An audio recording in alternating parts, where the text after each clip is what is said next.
Boa noite, pessoal, sejam todos bem-vindos. Na aula de hoje nós vamos dar continuidade à crítica da razão e os filósofos da suspeita, que começamos a refletir na aula passada com Freud e Marx, e a aula de hoje, a parte 2, sobre o pensador chamado Nietzsche. Bom, começo essa reflexão com uma citação que vai guiar por hora a nossa reflexão. Uma citação de uma obra de Nietzsche chamada Humano Demasiado Humano. Nietzsche diz assim, que a crença no livre-arbítrio é um erro primário que o homem criou para si, a fim de justificar sua punição e sua culpa, a fim de fazer com que suas ações pareçam meramente voluntárias, suas responsabilidades inventadas. Bom, nessa nossa primeira aula com o pensamento de Nietzsche, percebemos que este autor vai nos ajudar a questionar a ideia de que o nosso pensamento seja realmente livre e que nós somos senhores absolutos das nossas ações. Então ele, como um verdadeiro filósofo da suspeita, ele vai direto ao ponto. Ele vai nos provocar a pensar algo que nós tomamos como dado. Como, por exemplo, a citação que eu acabei de ler sobre o livre-arbítrio, onde ele diz que o livre-arbítrio não passa de um erro inventado, um erro para justificar a nossa culpa ou a nossa punição. Então ele nos provoca a pensar sobre isso, e ele diz que esse livre-arbítrio é um erro inventado. É uma citação extremamente poderosa e esclarecedora na nossa reflexão, porque para Nietzsche a própria ideia de livre-arbítrio, que parece tão fundamental para a nossa cultura, para a nossa moral, para a nossa justiça, ela pode ser uma invenção humana, como diz na citação, para justificar a nossa culpa ou justificar a nossa própria punição. E aí ele nos força a perguntar, se o livre-arbítrio é um erro, o que significa para nós, para a nossa responsabilidade? Então, durante a aula a gente vai juntar essas peças desse quebra-cabeça. O que isso diz sobre a origem da nossa moralidade? É um ponto de partida que nós estamos utilizando para discutir a crítica de Nietzsche ao sujeito racional e à moral judaico-cristã, e ao mesmo tempo preparar o terreno para a gente começar a pensar a genealogia da moral. Bom, na aula passada, recapitulando umas ideias, nós começamos a mergulhar no conceito de suspeita com um pensador chamado Paul Ricoeur, e a gente viu como Karl Marx ele nos provocou a questionar se o que nós pensamos realmente era nosso, e ele mostrava as influências das estruturas sociais com as suas ideologias. Depois, com Freud, percebemos a criação, a descoberta do inconsciente. E hoje nós trazemos Nietzsche para completar esse quebra-cabeça sobre os filósofos da suspeita, que leva essa suspeita ainda a um nível mais radical. Então vamos conhecer um pouco o pensamento de Nietzsche. É um filósofo alemão do século XIX. Ele não foi apenas um crítico da razão, mas ele criticou praticamente quase tudo que tinha dentro da cultura ocidental, ou aquilo que a cultura ocidental considera como sagrada. Eu posso pensar a moral, a verdade, a própria ideia de Deus, a ideia de ser humano como um sujeito puramente racional.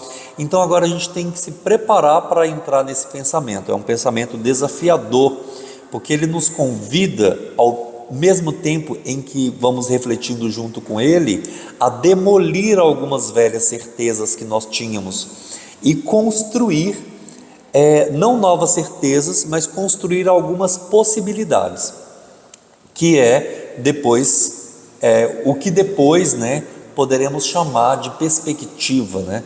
Daqui a pouco a gente já vai entrar com essa palavra.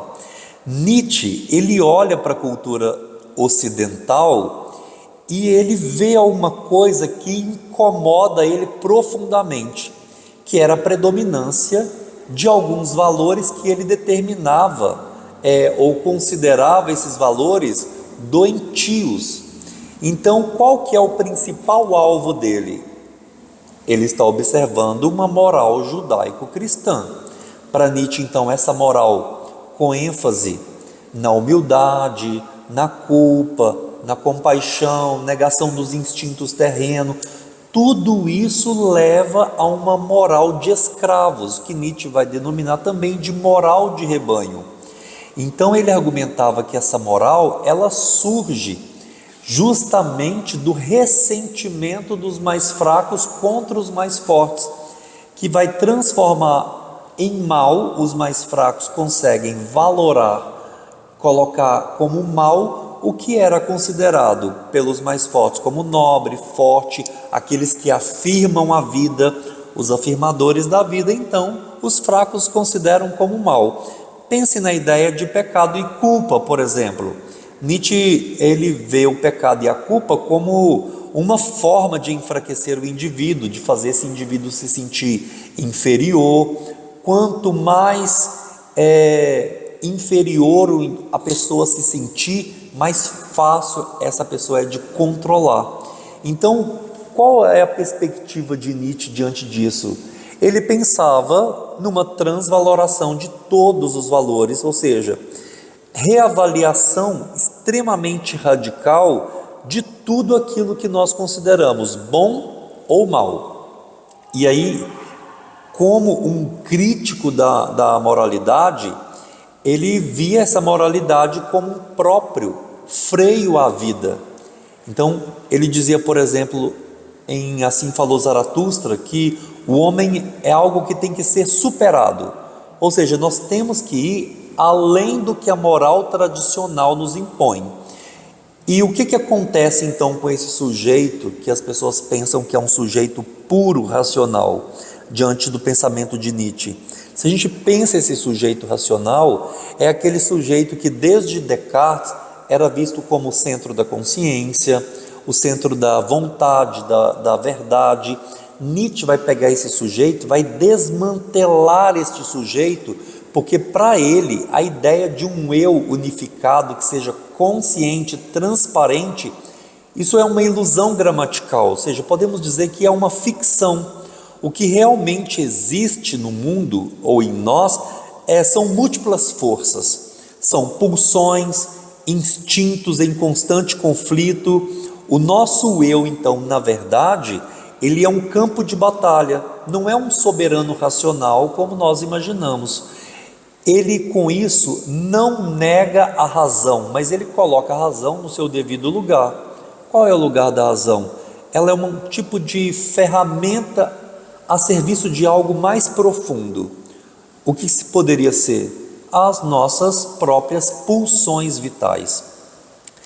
E aí você já deve ter escutado alguém dizer ou lido em algum lugar uma frase famosa, que Deus está morto e que ele permanece morto. Essa frase de Nietzsche, e ele vai além ainda de dizer que Deus está morto, vai dizer que nós quem matamos Deus. O que ele quer dizer com isso? Essa afirmação, ela não pode ser entendida como uma afirmação ateísta simples, mas é uma constatação filosófica, cultural, extraordinária, porque para Nietzsche a morte de Deus, ela significa a perda de todos aqueles valores que nós considerávamos, o fundamento absoluto que sustentava, por exemplo, a cultura ocidental. Não é só o Deus cristão, mas é também a verdade absoluta, a moral universal, o sentido transcendente da vida.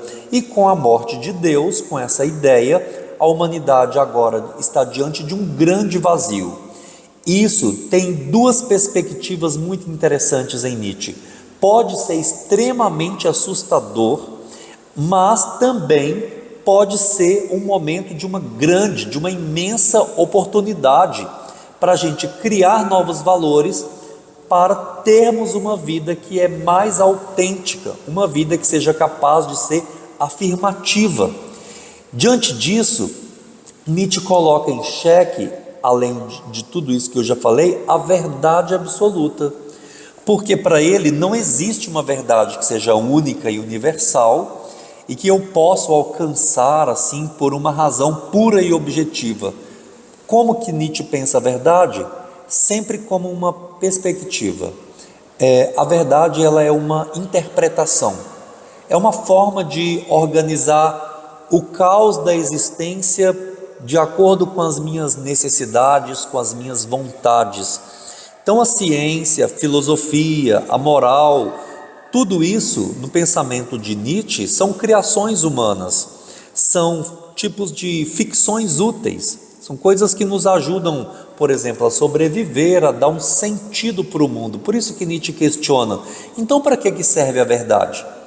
A resposta que ele começa a nos ofertar é que ela serve aos interesses de alguma vontade, ou seja, a verdade serve aos interesses de alguma forma de vida. Se no ponto anterior nós começamos a desvendar esse universo de Nietzsche e a começar a caminhar sobre a crítica radical que Nietzsche estabelece à moral judaico-cristã e a desconstrução do sujeito racional e a provocadora ideia da morte de Deus e da verdade como uma perspectiva, agora podemos já vislumbrar que Nietzsche não se contentava com as aparências.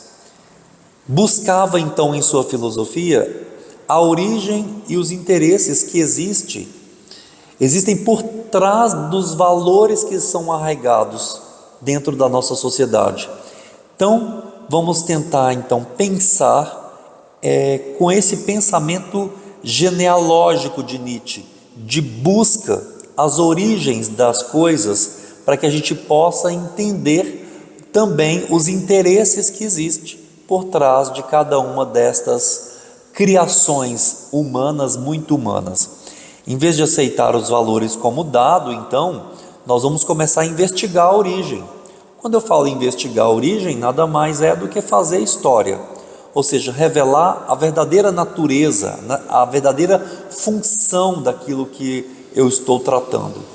O método que Nietzsche utiliza, nós podemos chamar de método genealógico, claro, já dentro da genealogia da moral, porque anteriormente a isso nós temos um método histórico, psicológico, fisiológico, podemos dizer um método histórico fisiopsicológico de Nietzsche, que depois vai se transformar neste método genealógico.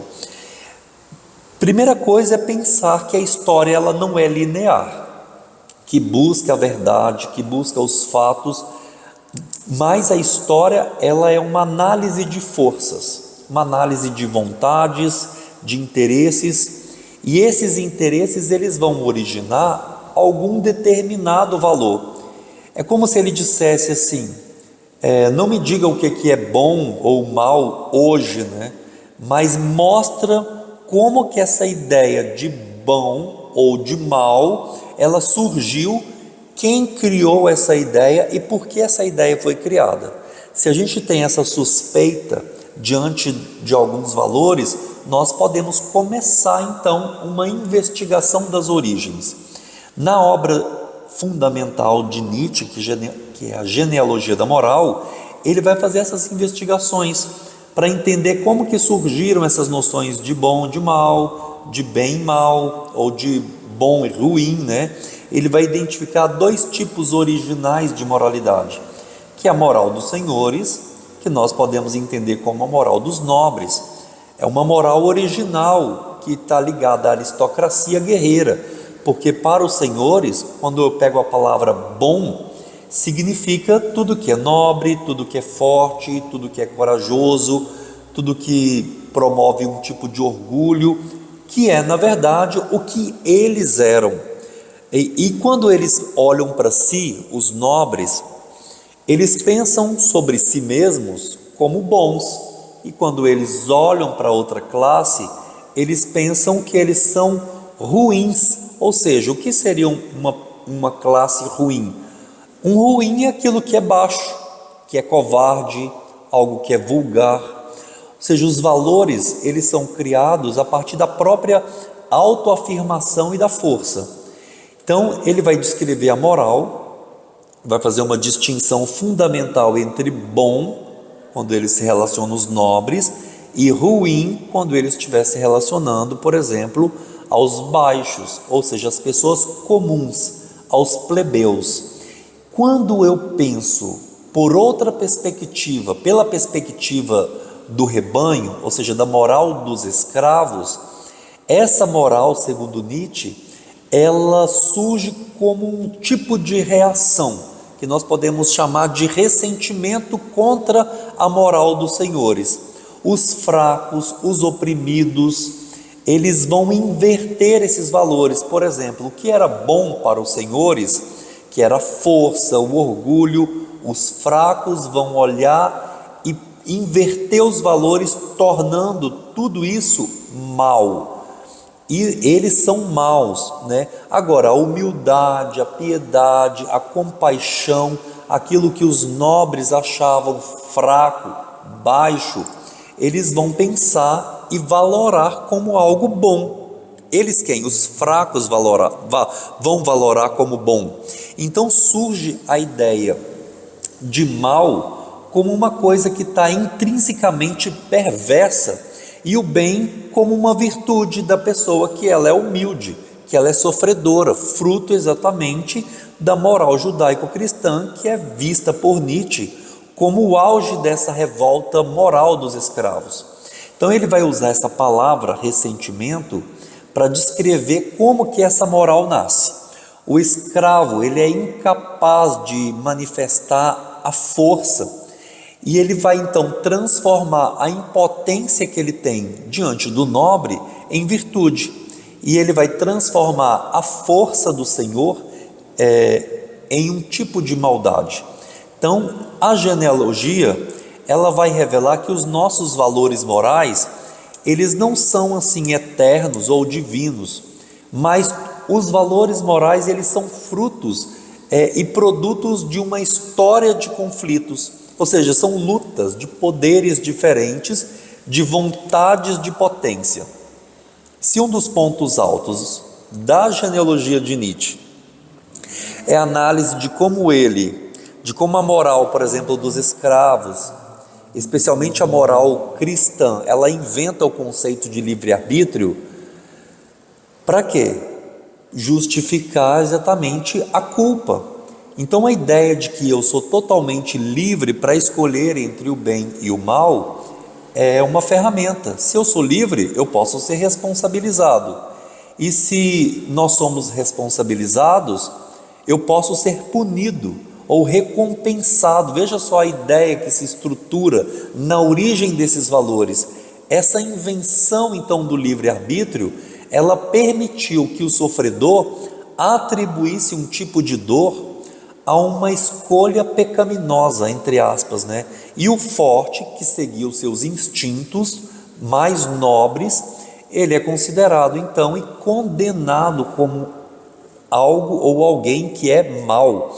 Então ele chega a dizer na genealogia da moral que o sofrimento, ele passa a tornar um mérito, e o pecado é um tipo de necessidade para que o homem tenha diante da moral cristã o gozo da punição. Veja, é uma forma de justificar a nossa própria fraqueza, porque a culpa se torna então um tipo de estratégia de domesticar os instintos humanos, para fazer esses instintos humanos voltarem contra si mesmos. E a consciência moral cheia de culpa e de remorso seria para Nietzsche então um tipo de sintoma da fraqueza, ou seja, uma vontade que ela não consegue se expressar para fora. Então esse indivíduo, ele volta contra si mesmo, ou seja, uma forma de nos enfraquecer, de nos tornar dóceis, ou seja, nos tornar de certa forma manejáveis. Então, se a gente já começou a pensar que esse método genealógico de Nietzsche é um tipo de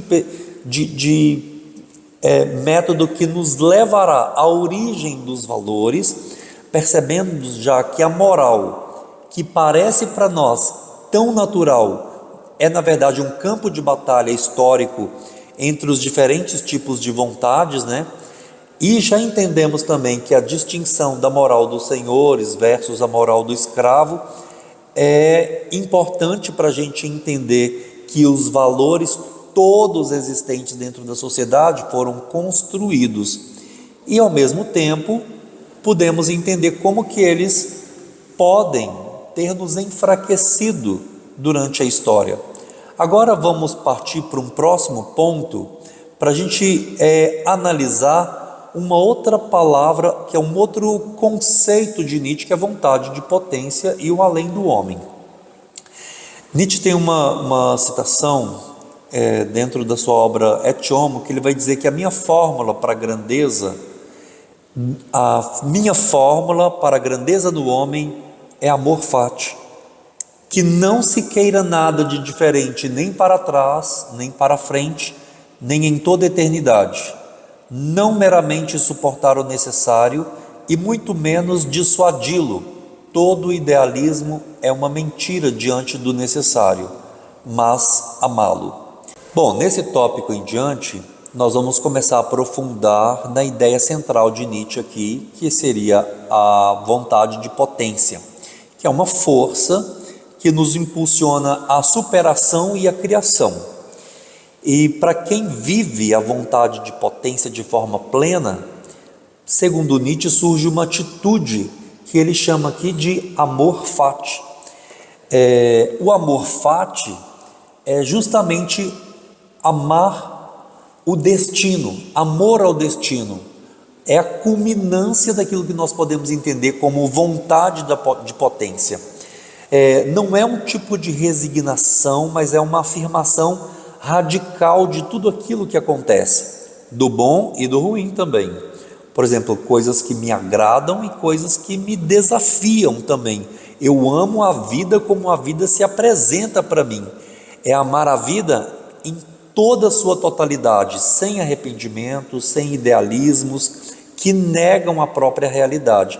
Essa afirmação, ela é perfeita para a gente ilustrar a vontade de potência, quando ela passa por uma culminação, e a atitude desse além do homem diante da própria vida, porque vai conectar este homem que conseguiu ir além dos conceitos da moral vigente, ele conseguiu se superar, vai mostrar como que esse homem vai ser conectado diretamente com um conceito de Nietzsche chamado eterno retorno, que é um tipo de imperativo ético para nós aqui, porque demonstra a profunda aceitação e a afirmação da vida que Nietzsche nos propõe. Vamos entender melhor.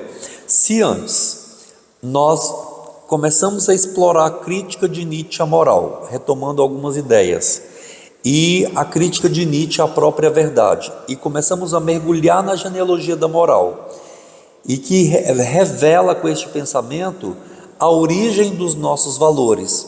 Percebemos que então todos esses valores nascem de conflitos que nós ilustramos com a ideia dos senhores e dos escravos.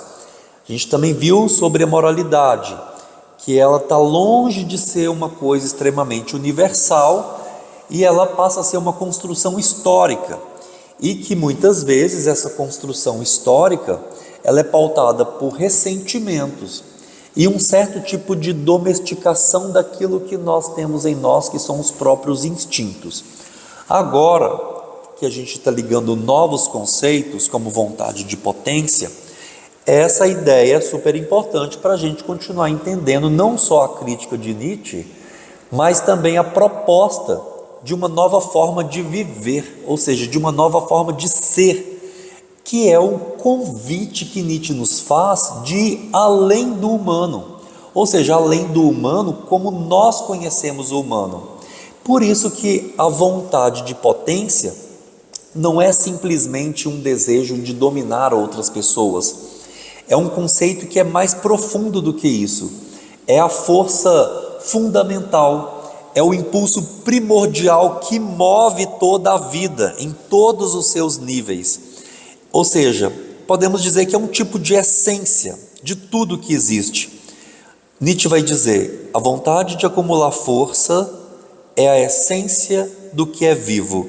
Por isso posso entender que é a essência de tudo que existe. Quando ele diz que a vontade de acumular força é a essência de tudo que é vivo, eu já posso entender como um desejo de expansão, de superação, um desejo de afirmação constante. A vontade de potência, então, ela passa a ser um impulso para crescer, para superar-se, ou seja, um impulso para afirmar-se. Quando eu passo por isso, eu começo a criar valores e recriar valores também, que é a vontade de ser mais, de transbordar, ou seja, ser mais do que eu consigo ter consciência e perspectiva no momento, que é, na verdade, quando eu consigo dar uma forma ao caos que existe dentro de mim. Não é uma busca, eu já disse, de poder sobre as outras pessoas, mas é uma busca de autossuperação. Mais do que isso, de autocriação de si. Se eu penso, por exemplo, uma planta que busca a luz do sol, ou se eu penso numa criança que aprende a andar, veja, a cada momento de superação é uma nova criação, um artista que cria uma obra-prima, um corpo que se cura de uma doença. Tudo isso é um tipo de manifestação da vontade de potência, que é o impulso vital que existe em nós, que nos faz expandir e nos torna, de certa forma, mais forte, que nos faz superar constantemente. Essa vontade de potência, para Nietzsche, é uma vontade cega, ela é impulsiva, ela não é racional, e ela está na base das nossas pulsões, dos nossos instintos. Por isso que ele vai criticar a razão no papel de suprimir esses impulsos vitais, ou seja, a razão quando ela não está mais a serviço da vida, aí ela se torna uma ferramenta que vai enfraquecer a nossa vida, ou seja, negar a própria vontade de potência. A vida para Nietzsche, na sua essência, ela é vontade de potência, ou seja, a vida é saúde, e a saúde para Nietzsche, podemos pensar que ela está numa vida que consegue expressar a vontade de forma plena e de forma afirmativa, mesmo que isso signifique para mim desafiar alguns valores que já foram estabelecidos. Quando eu me encontro com esse tipo de situação, eu penso na ideia da vontade de potência que me leva à ideia que eu já mencionei, que é do além do homem, ou seja, podemos traduzir como o super-homem, o além do homem, o homem que superou a si mesmo, e depois o conceito do eterno retorno. Quando eu falo além do homem, eu não estou falando de um ser que é biologicamente superior, estou falando de um ideal, estou falando de um tipo de ser humano que conseguiu superar a moral de rebanho. Ele cria os seus próprios valores a partir da vontade de potência, que é capaz de viver plenamente, e ele consegue afirmar a vida em todas as suas facetas, mesmo que este homem vivencie algum tipo de tragédia, alguma situação muito desafiadora. Então é aquele homem que não se conforma, que se torna de alguma maneira criador de si mesmo. Ele dança sobre o abismo, e ele celebra a própria existência. Então, em Assim Falou Zaratustra, nós temos uma ideia de Nietzsche que o homem é uma corda esticada entre o animal e o além do homem, ou seja, é uma corda sobre um abismo, ou seja, não é um ponto final. O homem é a transição, é essa ponte, não é um ser para um futuro distante. Eu estou falando de uma possibilidade para o presente, ou seja, um convite para que cada um de nós busque essa autossuperação, que é a afirmação da própria vida, que desvincula o homem de todos os valores que o enfraquecem, valores que o tornam doente. E o eterno retorno, como que a gente pode encaixar essa ideia? que é um conceito extremamente desafiador de Nietzsche. Ele propõe a seguinte questão: e se tudo que eu estivesse vivendo agora, ou seja, cada instante, cada dor, cada alegria, se isso fosse repetir infinitas vezes, e exatamente da mesma forma, se essa fosse a realidade, como que eu viveria? Como que você viveria? Essa ideia, então, não é uma ideia, uma teoria cosmológica. Eu penso como um imperativo ético, porque ela serve como um tipo de teste para ver se eu consigo afirmar em cada momento da minha vida, a ponto de querer viver esse momento novamente e infinitamente. Ou seja, eu estou vivendo a minha vida plena, eu estou vivendo uma vida que expressa essa vontade de potência, ou eu estou vivendo uma vida que as outras pessoas gostariam que eu vivesse. Eu perdi as rédeas da minha própria vida de alguma maneira. Nietzsche vai questionar em uma outra obra chamada Gaia Ciência, esse texto do Eterno Retorno, que ele vai trazer essa história, que se algum dia ou uma noite um demônio se esgueirasse, né, na minha mais solitária vida, na minha solidão, e dissesse que essa vida que eu tenho agora, eu vou viver essa vida infinitas vezes, inúmeras vezes, e não vai existir nada de novo, né? Cada dor, cada alegria, cada pensamento, cada suspiro, tudo que eu vivo desde grande, pequeno, isso vai retornar em algum momento, e exatamente na mesma sequência, na mesma sucessão. Por exemplo, a situação que eu estou vendo aqui agora, a situação que eu estou vivendo neste instante, ele diz: você, como enxergaria isso? Não te lançarias ao chão, rangeria os dentes, amaldiçoaria esse demônio que assim falasse? Ou você viveria um momento que fosse extremamente tremendo, divino, com esse convite, né, de uma repetição dessa vida, porque isso me denominaria um convite a amar a vida como ela é, que, como nós dissemos anteriormente, aquilo que nós chamamos de amor fati. Bom, para terminar essa ideia da essência da filosofia, a partir da ideia de vontade de potência, já entendemos que é um tipo de motor da existência, do ideal do além do homem, que é um convite a essa autossuperação, e o eterno retorno como um teste ético para a afirmação da vida.